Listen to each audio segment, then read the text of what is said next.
We're live. Okay. All right. Very good. Thank you. Now we're We're really good. streaming. Okay. Very good. All right. Again, welcome everyone. Thank you for your patience and getting us up and running on Facebook Live. This is the Joshua Johnson Council, the oldest African American Friends group in the country, affiliated with the Baltimore Museum of Art. So I welcome you all this evening. Um, One of the things we do is connect with the local arts community. I'm not going to really read from the script because it'll just make me really nervous. So I just wanted to say one of the things we like to do is connect the local arts community, engage as much as we can with what's happening in and around our city. Most of us are a combination of arts appreciators, collectors, and artists ourselves. So being able to have a forum for arts aficionados, collectors, and artists themselves collaborate with us on any given Sunday is always a great idea. So we welcome the opportunity this evening to hear from SHAN Wallace, who is a wonderful, and I gotta say, I'm gonna call you, if I could, homegirl. I'm also from East Baltimore, born and raised. Okay. All right, just want to shout that out. So I'm just gonna roll right into, so hopefully everybody now is familiar with Joshua Johnson Council. We meet the second Thursday of every month at the museum, except July and August. And we're just starting in our fall season that runs from September through June, where we connect with artists throughout the season on that second Thursday. So again, 6 o'clock, and welcome. You hear the background, it's the rain. It's a rainy night, so just bear with me in a skylight in an old house. Okay, so I'm going to put a spotlight on Shan, but I also want to do a brief introduction of you, Shan, if that's okay. And then you can freelance, if we will, whatever you want to say about you and your practice once we go through at least the initial introduction. So I'm going to read what this says. Okay, aside from me being an East Baltimore native like myself, and hope you can hear me clearly. It says, a nomadic award-winning visual artist, photographer, and educator from East Baltimore, inspired by the harsh racial, social, and economic realities of her surroundings in Baltimore. Shan learned about the importance of service, the power of collaboration, and the effects of social change at an early age. Now she uses her lens, collage, and in situ installations as the basis for her work, demonstrating the cultural and political narratives of Black life, confronting oppressive politics and histories within communities of the African diaspora, and challenging ideas surrounding existing collections, culture, and archives of Blackness. Shan has received a recognition from publications like Baltimore's Best for Best Solo Show, the City Paper for Best Photographer, and the Association of Healthcare Journalists awarded her second place small outlet feature for her photojournalism piece, Losing Connor's Mind, in the Activist magazine. That's a lot going on, young lady. And I thank you for that. So let me put a spotlight on you and see what else you want to share with us about your work and your practice. Again, everyone welcome SHAN Wallace. Thank you for having me. Joshua Johnson Council, thank you. BMA family, thank you very much. That was a great introduction. So I'm just going to share my screen can you see my screen? Yes. Perfect. Okay. I'm Shan. From East Baltimore. So yeah, I'm giving you my presentation. You get to know a little bit about me. So I was born in 91. I was born in West Baltimore, but I say East Baltimore because my grandparents owned a home and that was like the foundation. And so I spent a lot of time there. I went to middle school and elementary school in East Baltimore, and I went to high school in West Baltimore. And so a lot of my work, to make it really simple, is I photograph Black people. I document our lives. I document our culture. I document our communities, and particularly in Baltimore, but kind of around the country. So a lot of my work is built on the backs of community. A lot of my work is in collaboration with community. I can say this, that I wouldn't have the work that I have if it wasn't for collaboration and consent in my community around me. And so a lot of my work also challenges the notions and the ideas around archiving. I believe in intersecting archiving and artwork, and I also believe in accessibility. Accessibility is one of the roots of my practice and the roots of how I do the work that I do. And I received some support from the Baltimore Sun, Charlotte Observer, New York Times, the Daily Visa, a couple of other people. Some career highlights of mine. as you mentioned, is in 2016, I was awarded Best Photographer, which was really great. It certainly helped boost my confidence. And at the time, I was just taking photographs, still trying to figure out what my voice was, still trying to figure out what type of photographer I wanted to be.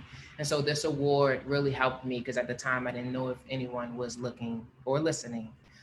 The next year, I got voted Best Solo Show for a show that I did at Platform Gallery, which was really great because that was my first solo show that I worked with the gallery on to help curate and help create programming. I received an award for healthcare journalism. I was sent on assignment to photograph this white family that was raising a child with childhood dementia. So I spent some time with them photographing the family and just how they were dealing with having a child who had childhood dementia. And another career highlight was working for the Annenberg Space Photography in Los Angeles. They sent me to Detroit to make some work around the Detroit Wall. So the Detroit Wall, and I'm going to talk about it more in the presentation, but the Detroit Wall was a wall that was built in 8 Mile in the Burwood community, which is at the top of Detroit. It was built in 1941 to separate Black families and white families. So the developer went there and said, okay, well, white families and Black families, white families, you can't get the help that you want and the support that you want living next to Black people. So if you consent to this wall, you can get the government funding, you can get the mortgages, you can get the things.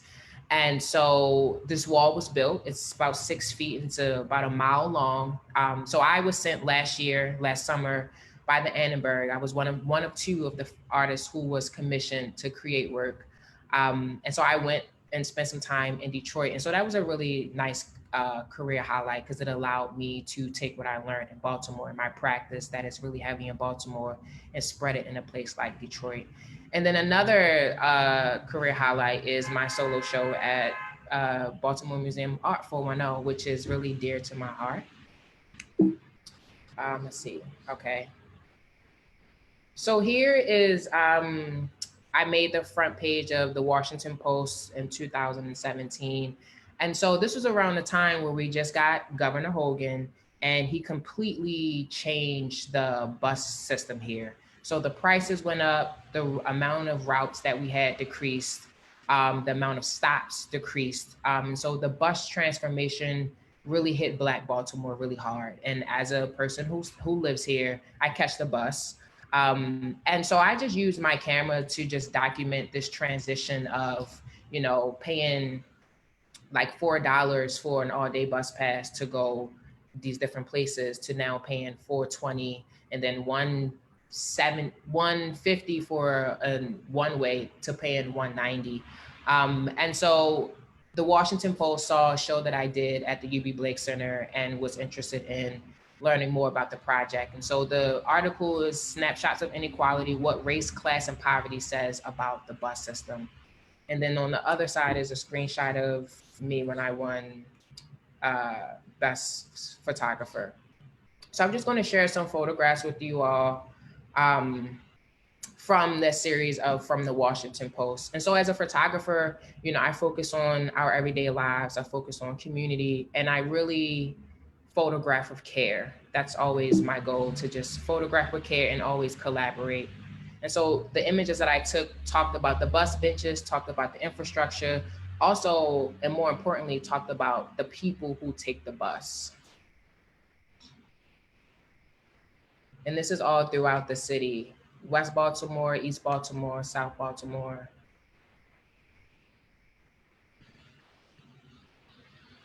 And so as a photographer, I'm always observing, I'm always listening. My goal is to always listen to the needs of my city and try to provide solutions. So with photography and art is a way that I can provide solutions. Collaboration is a way that I can provide solutions. One of the things that I do, and I'll talk about later too, is I give folks copies of the images that I take as a way to share the ownership over the image, but also a way to just give an offering, because I know in the city of Baltimore, there are a lot of folks who, haven't had their photograph taken, a lot of folks who, don't have much experience in collaboration with art. So for me, as a way to change those experiences, I give people photographs of themselves.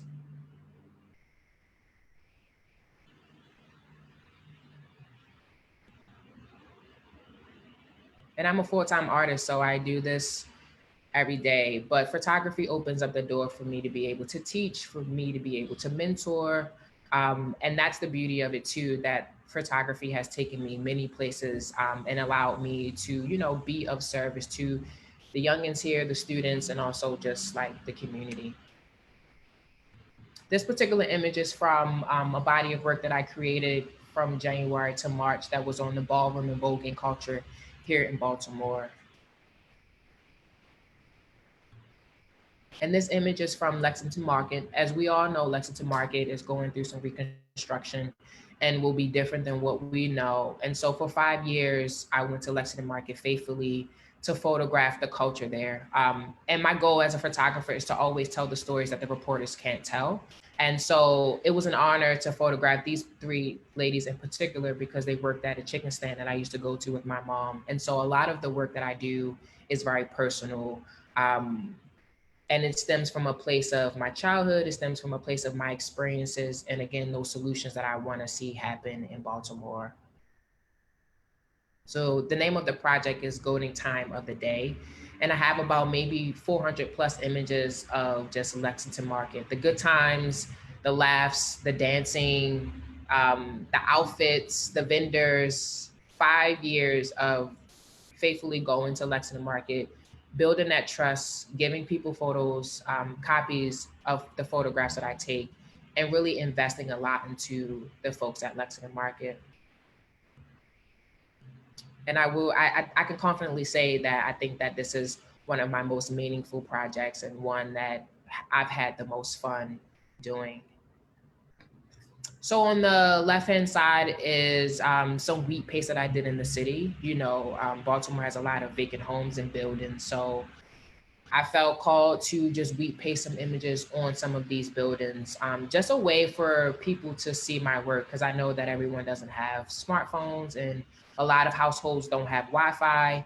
So there sometimes creates some challenges with keeping up with my work and seeing the work that I do. And for me, it's always about being of service. And so I wheat paste some images around the city, in different parts of the city too. This is on Park in Marbury, as a way to just show people the photographs that I take directly in our community. So you can kind of see the dirt bikers, you can kind of see some images from a protest, you can see an image of a guy feeding his son. And most of these photographs were taken right in the neighborhood. And on the right-hand side, I went to Elsewhere Museum, which is a museum in Greensboro, where I spent some time using museum collection, like wire, wood, spray paint, to do a installation. So I curate and transform a room on the third floor into a visual, and one that's very reflecting of the rituals and congregation and communion of Black people, especially in Baltimore. So these are just some photographs from around the city from the wheat pasting that I did. And I think this was maybe like a couple of years ago. But I'm a big believer in public art, and I'm a big believer in trying to figure out creative solutions to, include people into the art, because a lot of folks don't go to museums. A lot of people don't open up the magazines in which I have work into, but there's a way to meet people where they are, and there's a way to, collaborate and expose them to what I'm doing, and expose them to the beauty of the city as well. So these are photographs from Elsewhere, from the installation. A couple of these are from when I first started, and then these are just some detailed shots of how it ended up. And so with Elsewhere, they said, not to bring anything and use everything that's in the museum. So for the most part, that's what I did.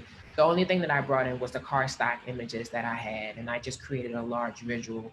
And then a lot of the photographs are people who have transitioned and passed on, people who I've seen and who have gone, I haven't seen again.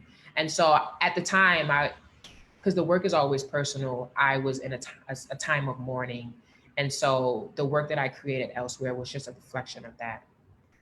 So I also do montages and collages. So I'm going to share some of those with you. So using my own photographs, I just create collages as a way to reimagine and rearrange details and stitch things together, make figures. It's a really creative practice for me in comparison to photography.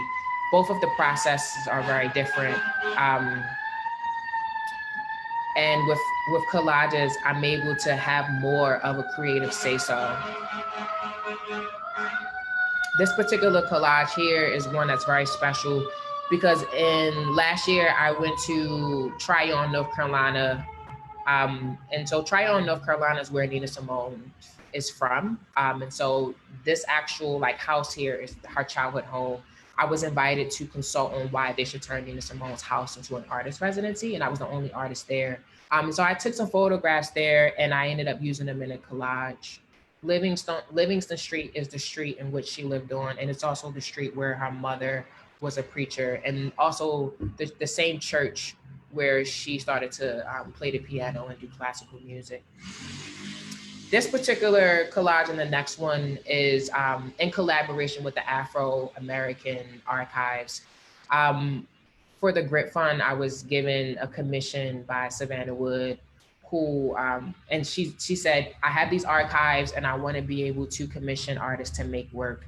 And so this was a way for me to really add some different functionality to the archives. You know, a lot of times archives are in a file cabinet or in one place and they don't move. You have to go and visit and you have to be really careful. But this time I was able to intersect my work and my history of Baltimore City and the archival work that the Afro has. And so a lot of this, all of this was built, and a lot of this is just an intersection and a merge of my work and the Afro's work. Same here. These documents here are from the Afro, the eyes are from my photographs. And so I really enjoyed this commission because it just allowed me to just merge the two parts of history together, contemporary and also just those historical documents that we love, that our grandparents saw. And so I was able to really get personal with this work while also, you know, bringing functionality to like this intersection of archives as artwork. And so Sisters with Stories is a visual storytelling archive that, you know, engages and explores Black women and girlhood, sisterhood, and survival. I realized a couple of years ago that I didn't have as many photographs of Black women as I wanted. And so this was a project that is very specific to Black women only, telling our stories, and making sure, building an archive around who we are in our lives. So we're going to share some photographs of that. This is from Lexington Market. This too is from the ballroom and voguing story that I did for The Cut.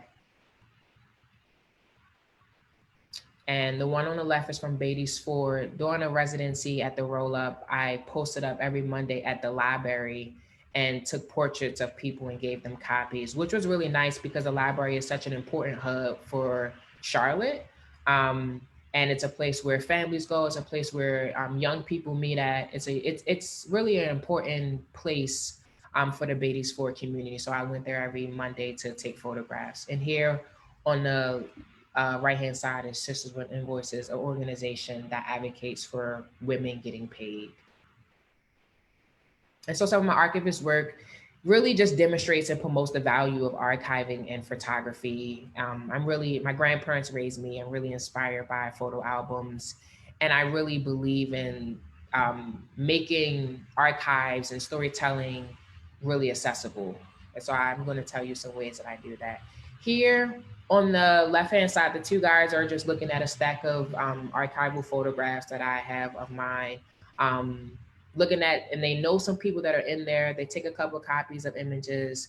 They see their friends walking by who are also in the stack of images. So it was my way of just sharing the work that I have and the work that I am archiving and working on with my community. And on the right-hand side is this woman who was actually in the Washington Post article. And this was me giving her a copy of the image again to, you know, say, here is your archival starter pack, or here's my contribution to the archive you already have of yourself and your family. Let's keep this legacy alive. And so this is actually Teresa from Detroit. Teresa, this was a moment that really, again, proved to me why archives being accessible, meaning like archives being in our house or being at our church is really important, because before I went to Detroit, I couldn't really find a lot of information on the Detroit wall. And I went to libraries and I searched online and I tried to search for a lot of information, but Teresa actually had photographs and archive materials in her house about the Detroit wall because she's been living in 8 Mile for such a long time. And so as the history started to change around it, she started to save more of the content and more of the history that was around the Detroit wall. So I really appreciated that. But again, it was another reminder that archives need to be accessible. Archives need to exist in places that we can access. And this is just a photograph, some of the conceptual work that I made around the Detroit wall, which is still it's still there. Of course, the landscape of 8 Mile and Detroit has changed, so it looks a little different, and it serves a much different purpose because that Burwood 8 Mile community is primarily Black, but that wall again is still there. And this is just another photograph here. This is the wall. It's actually a part of the infrastructure of people's homes, because in 1941 the homes weren't so close, but in 2020 the homes are so close. And so the wall is actually a part of people's like backyards. It divides their backyard and the park, and then further down, it really divides the backyards from the houses that are on opposite sides. And then this is a wall of 410, but those 3 rows of photographs again is archival photographs from the Lexington Market project. Working on the project for 5 years, I realized that I wanted to hold on to that body of work, and that I didn't have this instant call to want to share it. And so I plan on sitting on the project for maybe about 10 to 15 years, with the exception of this. But I plan to sit on it for a while, just so it can sit and gain some value. And so we can really start to miss Lexington Market. And so when it's brought back out into the world, there's a different level of, really embracing the body of work, but also really, really appreciating it. And that's me. It's my contact information, but my website is blacksandblues.com, and I'm on Instagram as YoShan and everything like that. But this is just my small presentation because I wanted everyone to get to know me. So thank you all for being tuned in. Thank you. That was an incredible presentation. I really appreciate that.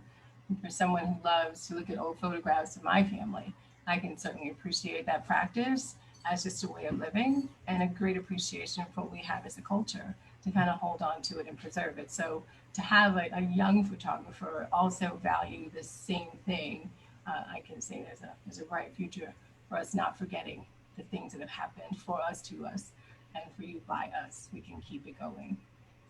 So I don't know if anyone has any questions, if we even have a minute for those. Dave, what are you thinking? 5 minutes?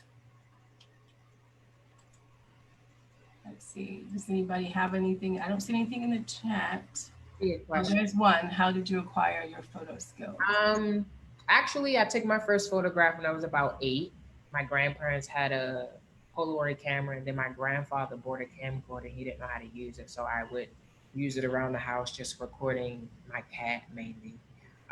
But it started when I was really young. But I played professional basketball. That was like the thing that I did. And so with basketball, you don't really get, with sports in general, you don't get to have too many other outlets. You don't get to have too many things that you get to do.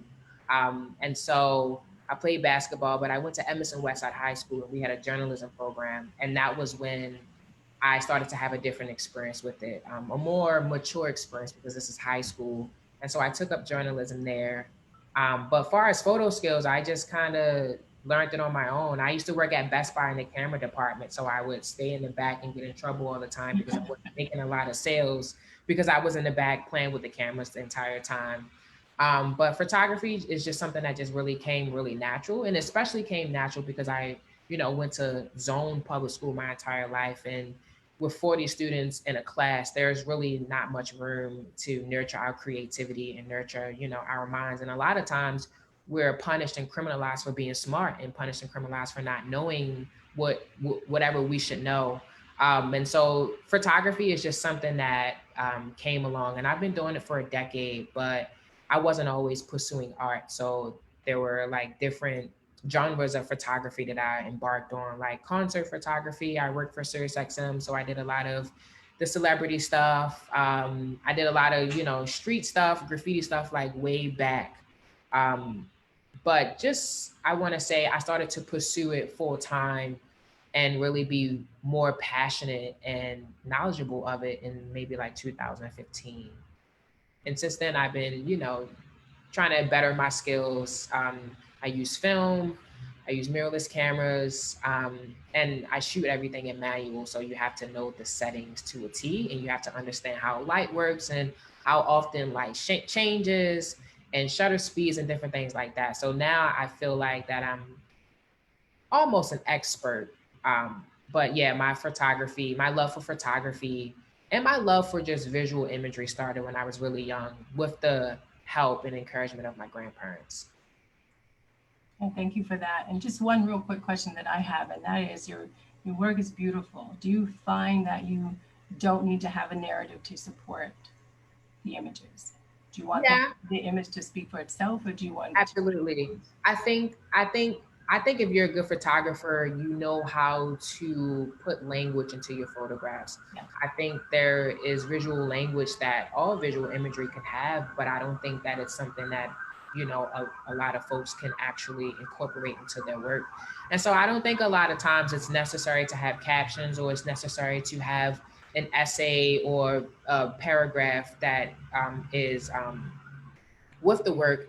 I think that if you are intentional and if the photographs include thought and include, just being genuine and visual language, I think that you can knock it out the park. And that's always my goal, is to first, invest in Black people in that community or that sitter without my camera, to understand, to have a different perspective. But then it's also another dynamic to be able to think subconsciously and think quickly and creatively on how to incorporate that that language. Because in Baltimore, like Baltimore is not like a New York where people are camera ready and people are used to cameras. Baltimore is an extremely hard city to shoot to photograph, because it's just so much activity happening, and also it's just so much inexperience with art and cameras, and there's a lot of distrust too.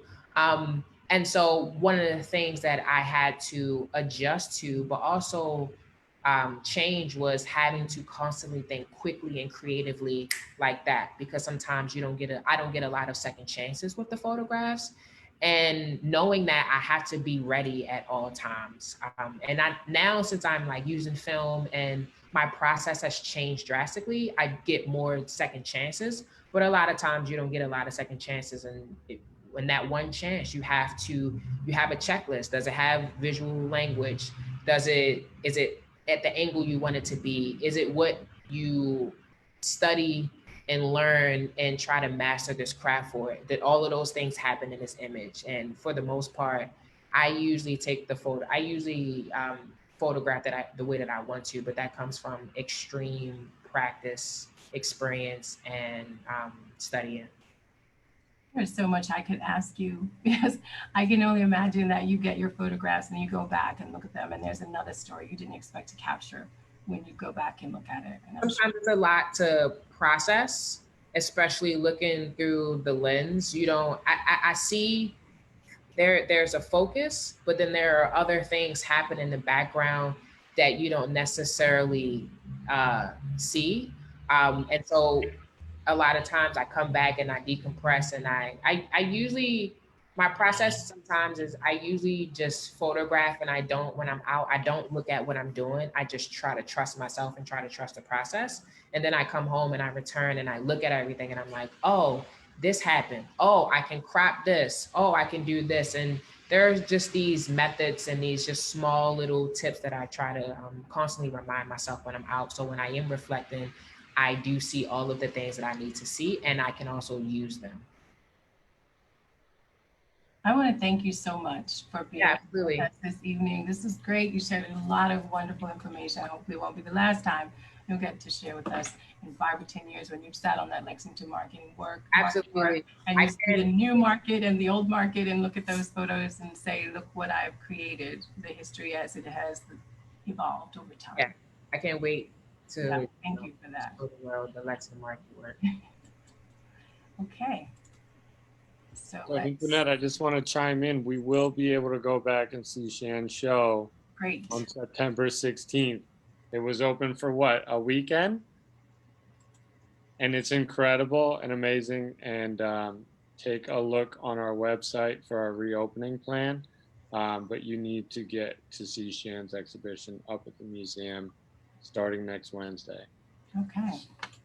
Well, that's fantastic. Again, I cannot thank you, Shan, enough for spending the time with us, and hopefully you get to hang out. If not, you can just always pop in on one of our meetings, second Thursday, and just kind of see what we've got going on.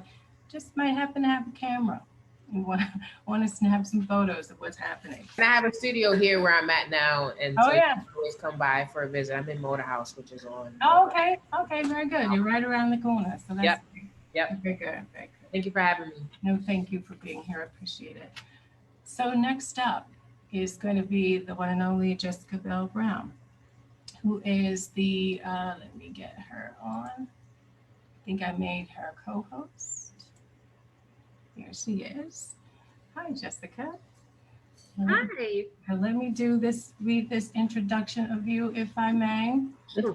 And we welcome you to the BMA and to Joshua Johnson Council meeting this September evening. So Jessica Bell Brown, for those of you who don't know, I'm not sure who doesn't know, but COVID happened. And so maybe people aren't as fresh on top of what they need to know about you. And that is you're the Associate Curator of Contemporary Art at the Baltimore Museum of Art. And you have has held roles at the Grace Mansion Conservancy, Creative Time, the Brooklyn Academy of Music, MoMA, a PhD candidate in modern and contemporary art at Princeton. Her writing has appeared in publications for the Studio Museum of Harlem, MoMA, New Museum, Renaissance Society, Levi Gorovy, Flash Art, Art Forum, Art Papers, Aperture, Hyperallergic, and the Brooklyn Rail. So I know that this is not the best way we wanted to do our introduction to you via Zoom. We were hoping we could do this in person, and then COVID happened, and so here we are getting our first opportunity to engage with you as the new the curator at the BMA. So welcome. Thank you so much, Antoinette, and thank you to the Joshua Johnson Council and to Dave Issa, my wonderful colleague at the BMA, for organizing and gathering us tonight. And I just want to give a shout out to Shan and say thank you so much for joining and giving us that wonderful presentation. And I'm so excited for your show to reopen at the museum on the 16th. So please, everyone, go out and see 410, a suite of incredible photographs by Shan.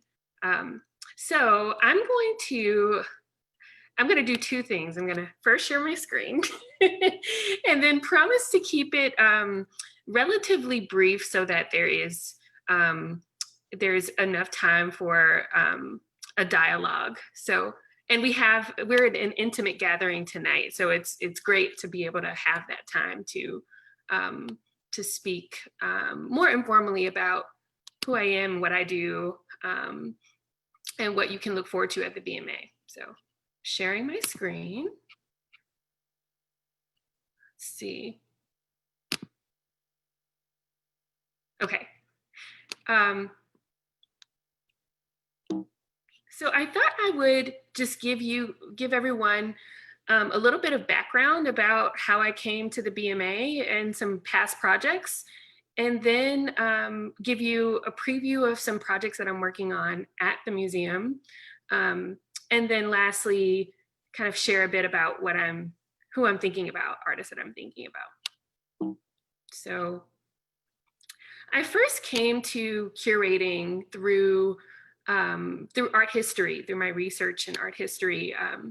So I studied at Northwestern, and then took some time off after undergrad. I taught in Washington, D.C. for a little bit, and worked in the arts in New York, and then decided that I would work on my PhD. So I at Princeton, I came to focus on post-war art, in particular, Black American abstraction in the post-civil rights decade. So I'm starting with an image, this sort of iconic Sam Gilliam cover of Art in America from 1970, because I think there's such a great parallelism between what's how around the public imagination in Black contemporary art now, as there was back in 1970 when Barbara Rose sort of wrote an essay about the rise of Black artists in America and highlighted in particular abstractionists like Sam Gilliam as sort of leading the charge. In my thinking around, for my dissertation, I look a lot at Sam Gilliam and artists like Joe Overstreet, who I think were challenging the kind of false dichotomy between abstraction and figuration, and the political potential for abstraction to do a kind of social work. And so I look a lot at the post-civil rights decade, because I think it gives us a sense of the kind of tumultuousness that and social and political upheaval that our country was experiencing at the time. So I'm showing you next, a lot of devices going off right now. I'm showing you next an aerial view of Washington, D.C. in the immediate aftermath of MLK's assassination in 1968. And another view off of 14th Street in DC, again, April 1968. And I want to think about what it would mean to make work like this in the context of all of that kind of tumultuousness. And so this is a piece by Sam Gilliam, created finished rather in 1969, when Gilliam's studio was right off of 14th Street. And it's a piece that is an iconic drape work of his, work that required a lot of radical sort of experimentation. So Gilliam would dilute acrylic pigments and pour them onto a flat canvas that he would sprawl out on the floor, and would fold the canvas onto itself after applying paint to certain passages, and create this sort of beautiful iridescent abstract language. And I think that in thinking about 10/27/69 as titled seemingly ambiguously, one could think about that date, October 27th, as the date that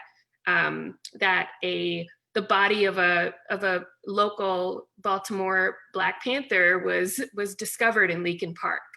And so there's a way in which I think abstraction allows for a conversation around the social and political realm, but also holds space for self-determination and opacity. And so that's some of the things that I think about in my dissertation project that is ongoing.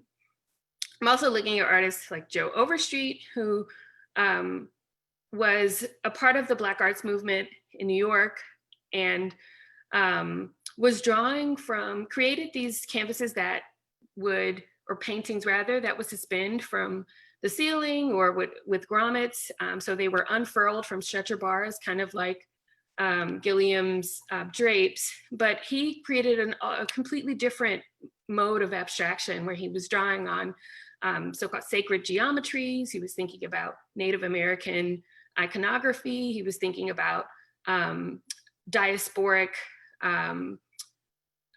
mobile, kind of not mobile, but nomadic communities in sub-Saharan Africa. So there's a really interesting,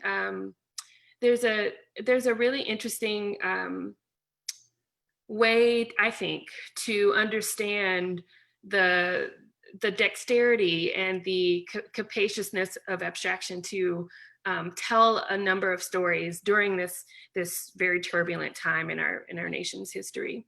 This is a archival image from the Deluxe Black Art Center, which was created in Houston in conjunction with the support of the Menil family as a way to bring contemporary art to underserved communities. And so Joe Overstreet had one of the earliest shows at the Deluxe Black Art Center.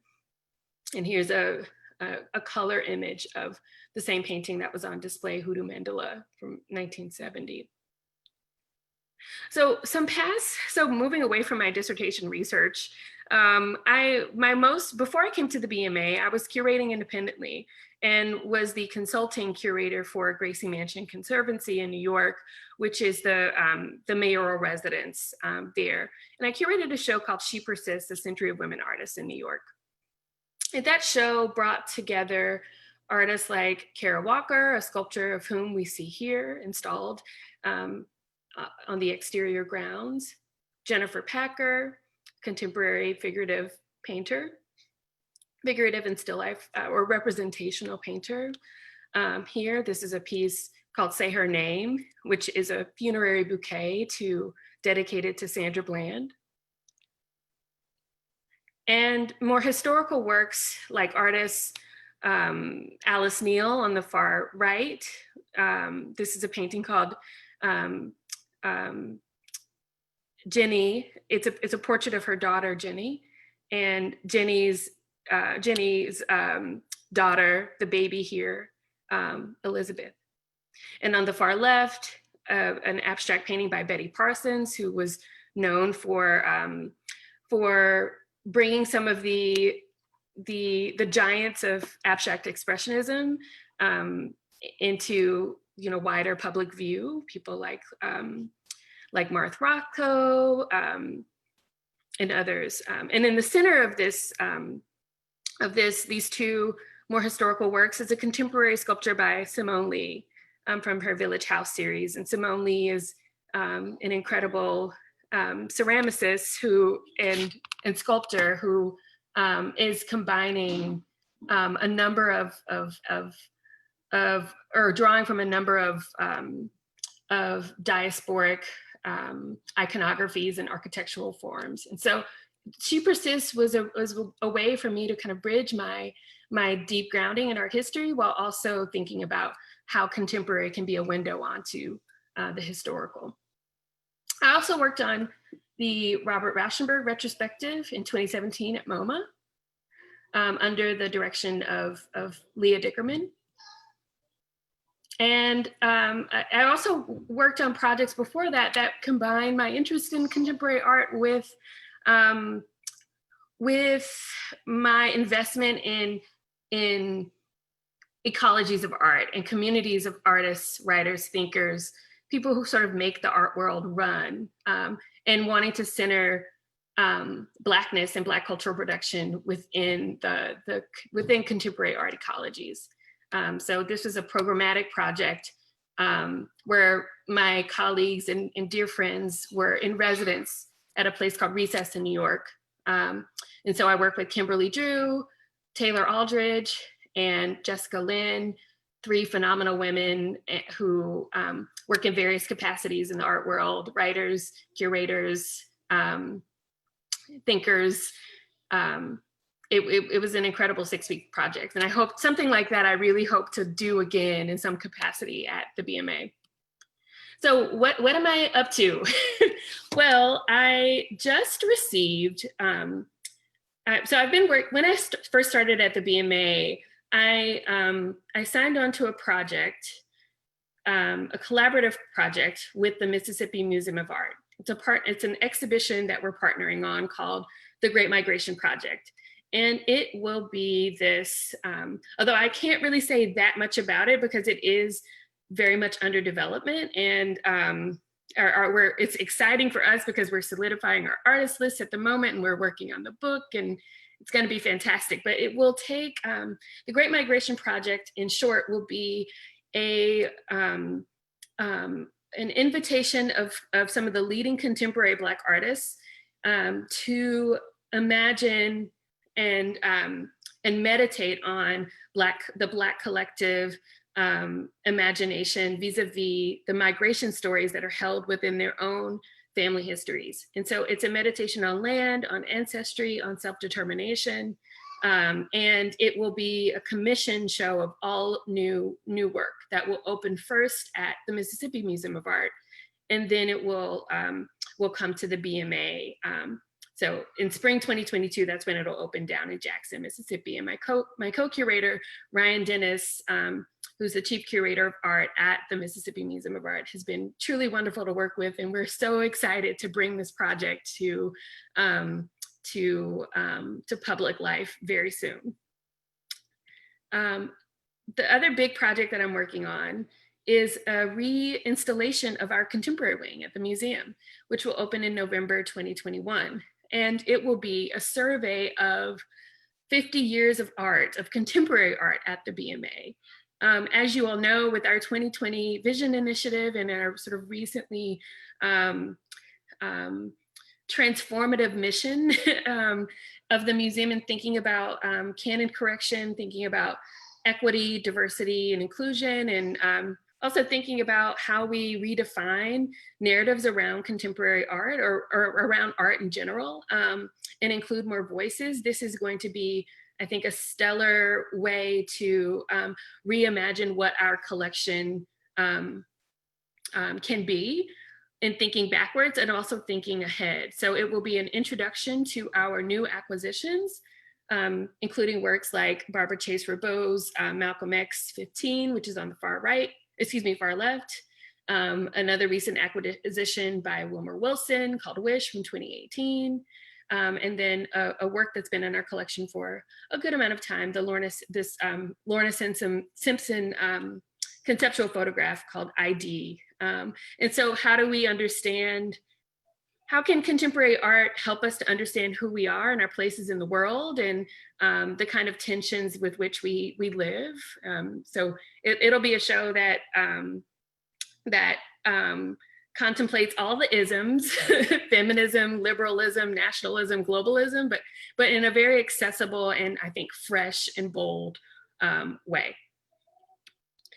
And then some other upcoming projects that I have, keeping it fast, I'm up 2 minutes left.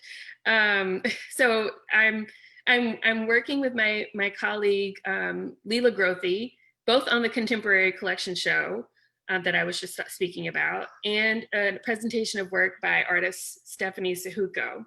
And that will open early next year. And Stephanie Sahuko, she works between photography, sculpture, and installation. And I think her work meditates on race, identity, nationalism, and certain sort of subversive narratives within those categories. And I'm also working on a presentation of work by Thaddeus Mosley, who I'm really excited about. He's 94 and works and sculpts by hand these incredible large scale wooden and now bronze works. So we're bringing some of those to the BMA later next year. Lastly, who am I thinking about? So outside of my work at the BMA, or maybe not outside of it, but certainly parallel to it, I am always in conversation with artists, as whether through writing or through programmatic things, or just in my my friendships and relationships. I love it. So one artist who I'm thinking about a lot is Baldwin Lee, who's a photographer that trained under Minor White and under Walker Evans, but it worked in a documentary mode down south, and really kind of fell into this project where he was depicting African Americans all across the southern region, and with the most empathetic and unflinching lens. So I'm working on a monograph of his work, a book in conjunction with Hunter Point Press, and then I'm also working on an essay on the work of Geneva Ellis, who I just brought into the museum's collection as of last fall. So Geneva Ellis is an incredible painter who toggles between figuration and abstraction, is thinks a lot about identity and opacity and the kind of post-digital complex. So I'm really excited about both of their work. And now we will open it up to questions from the good folks joining us via Facebook Live. Do we have some questions out there, Dave? I can't see the Facebook Live, and I'm not sure. I don't see any questions in the chat. We don't have any from Facebook, but JJC folks, feel free to type them into the chat. For the wonderful Jessica Bell Brown, thank you so much for talking about your work. Yes, thank you so much for that. You know, that was one question I was going to ask you about when I looked up, not quite stalking you, I wouldn't use that word, but I would say, just going beyond the bio that I was given, was about your work with the Black Arts Incubator. And to see if that was, how would that show up in a space here in Baltimore? Oh yeah, I know. That's that would be a dream to bring. It would be super exciting. That's what, I know. When I saw that you did that, I was like, okay, now we're talking some real juicy stuff. Yeah. You know, that project was so special because it was really an organic process. I mean, so many of us culture workers are thinking about the practice of care. Yeah.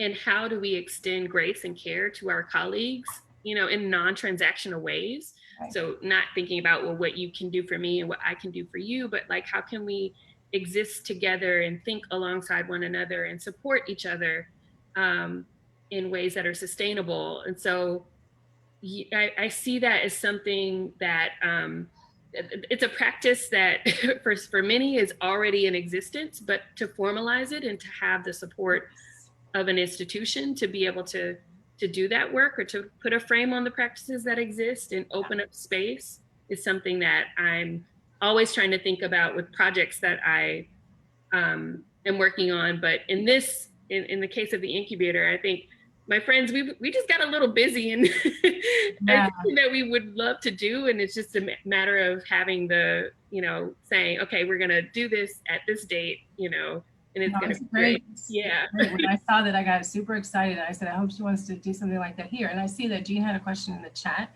How do you see possible ways for JJC to intersect with curators? Great question. You know, I think, you know, as a newcomer to Baltimore and as a newcomer to the BMA, I think there's a lot of active listening that I have to do in order to really assess how I can be useful. And so I think that's one of the reasons why I wanted to join very early on today, just to get a sense of, okay, well, what is JJC? And like, you know, what are the meetings like, or what are the topics being discussed? And how can I offer support, you know, how can I be called on? And so I think keeping the lines of communication open first and foremost, like programs like this that allow for us to be curators to be outward facing with JJC, and also for JJC and curators to be outward facing with the wider Baltimore community and BMA and community of BMA supporters is an incredible way to keep it open, to keep that line of communication open. If I had a mic, I would drop it. Okay. What did you say? I said, if I had a mic, I would drop it. That was the mic drop moment. Those are the kinds of things we love to hear. Yeah. And then I also think that, like, you know, a simple gesture like office hours, you know, I put it in quotes, like office hours, but just making ourselves available to each other through, you know, it regularly might also allow for kind of organic collaboration and support and, you know, in the future. I mean, it's great that, I mean, COVID has been quite awful. Don't get me wrong. It's been a challenge for so many of us personally and professionally. However, I think it's also a unique opportunity to make those connections Yeah. So that when the gates open back up again, we can really gather in meaningful and intentional ways.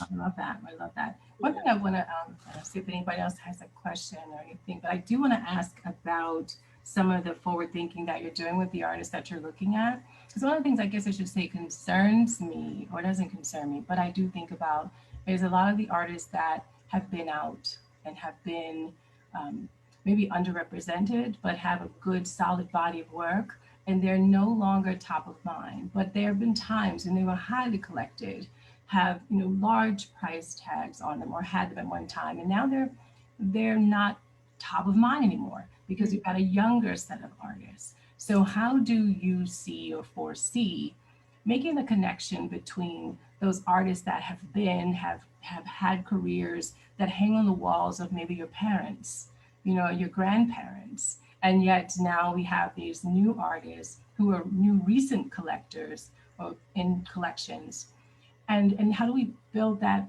connection between that which I don't want to say was, because it's not over and they're not gone and they're still highly valued, but at the same time, and we have these newer younger artists who all could have been in the place of abstraction, could have been figurative, but they created a frame for how we live and how we exist and how we see and see ourselves. And a lot hasn't changed, but yet they're not in the current conversation. So how do we make music with all of that? Yeah, you get you're absolutely. With this? Yeah. No, I do. I think it's such a great question and concern because there are a lot of, so it's really hard to make it as an artist. Yes. Right? Like it's not easy. And those who do so not always because of talent, but because of their connections or luck. And so as a curator, I think, and as an art historian, I see it as my responsibility to think holistically around artistic production. And so, and to think about artists who were in dialogue with other artists and who were in community with other artists. And that's one way to, I think, hedge against like the mythology of like a singular genius artist. And in the case of emerging artists, I'm always thinking about artistic genealogies, like who are these artists, who are the kind of forebearers of this artist, how can we sort of map out a rhizome of intellectual production around a certain figure. And so that, to me, I think I'm curator of contemporary art, but I'm also, I think I draw very heavily on my sort of art historical, I don't want to say expertise. That just sounds way too formal, but maybe just knowledge. Knowledge. Yeah. One of the things that I find, for the man's question, is that there are new artists who may not even know that they're artists. Because some people, I've heard younger artists say, I didn't see anybody that was doing what I was doing. Like I didn't see this happening, so I was filling a gap. But maybe I just didn't go back quite that far, to see that someone was doing something very similar, or that used some of the same components, but visually it was not exact, but close enough that you can draw a fine comparison. Yeah. And so we're constantly in the state of educating to not minimize what someone's done, but to also keep that family of artists who have made it, but may not be at the top of the who's collected in gallery now, but they are in the space of having been collected or been in institution and documented about. So that, especially for us, I mean, artists that look like us, it's very difficult, as you said, to make it. And then the sustainability of those who have made it is based on who is still looking for you, who is still looking to collect you or write about you. And so I don't know if part of the collective group of curators who are coming newly into the BMA also have interest in that lane. Yeah, I think we're always asking ourselves these questions, like what are our blind spots? Like who are we not looking at? How does our taste delimit the kinds of how can taste be prohibitive to thinking inclusively about a given artistic period or a project that we might be, exhibition project that we might be working on that is more rooted in the contemporary. And so it's something that I'm certainly cognizant of, and I think my colleagues are cognizant of. And Yeah. you know, whenever I speak with artists, like I'm always telling them, you know, save your work, like don't sell everything, Yeah. like document everything, journal, write things down, like Yeah. and be in community with people and have a team of people around you, a team of writers and thinkers and other artists who, Yeah. so that you can rise Yeah. rise together, because it's quite difficult. I mean, Camille Billups talks about, you know, artists, or encouraged artists rather, she passed away recently, but encouraged artists to put other artists, put their friends and family in their work, so that that legacy is crystallized. Yeah. Yeah. Nice. Well, I know it's 7:30, 7:51, and I do appreciate you, us getting to know you and you sharing what you're thinking and where you could see the projects that you have that you're working towards all sound really fun and exciting to be a part of the museum. And just for our meetings, we typically bring in an artist, a local artist, to talk about their work, much like Shan today. We have some others on deck to come in the months ahead. So, and we like to keep the connection with the local arts community as well, so that we all have a chance to get to know new artists. So this will be a great collaboration of interests. So do you have any questions for us? Anything else? I appreciate you being here. I really do. Oh, it was so much fun, and invite me back. I would love to have an open invitation. Second Thursday, 6 o'clock. Yeah. And we're going to be Zooming until they tell us to stop. Well, thanks so much for having me. It's been such a pleasure, and I look forward to keeping the conversation going in the future. Now that you said it, remember you said it, we got it on record. Conversation continues. I appreciate it very, very much. Thank you. So thank you. Dave, do you have anything else you want to share? Just again, a huge thank you to Jessica Bell Brown and SHAN Wallace for being with us tonight. With the JJC, this is something that we do often. We get to hear from artists and curators, mostly based in the Baltimore region. So you all, if you are interested in learning more about JJC, you can give me a shout. I'm Dave Issa, D. Issa at artbma.org. You can reach out to Antoinette Peel. We have our Facebook group, or check us out on the BMA's website. We do have some exciting things planned. We are cautiously reopening, and we can't wait to have you actually back physically present in our spaces and to see your faces again. That's about all I got, Antoinette. Thank you so much, Dave. And if you didn't know, now you know. Dave is also an artist, and what you see over his shoulders is also some of his work. So thank you, Dave. The studio office, but so I do thank you all for joining us this evening. I will also mention again that there is a jazz in the living room session on September 21st at 6 o'clock at the BMA. It's actually, you can give what you can. So that's going to be, I think it's a virtual presentation. It's a live stream, give what you can, on September 21st at 6 o'clock, jazz, the living room session. As far as Joshua Johnson Council goes, we meet the second Thursday every month. Our next meeting is October 8th, where we're looking to host Tommy Mitchell, a wonderful local artist that you all should know. With that, if we don't have anything else, I think we will say good night to the larger audience and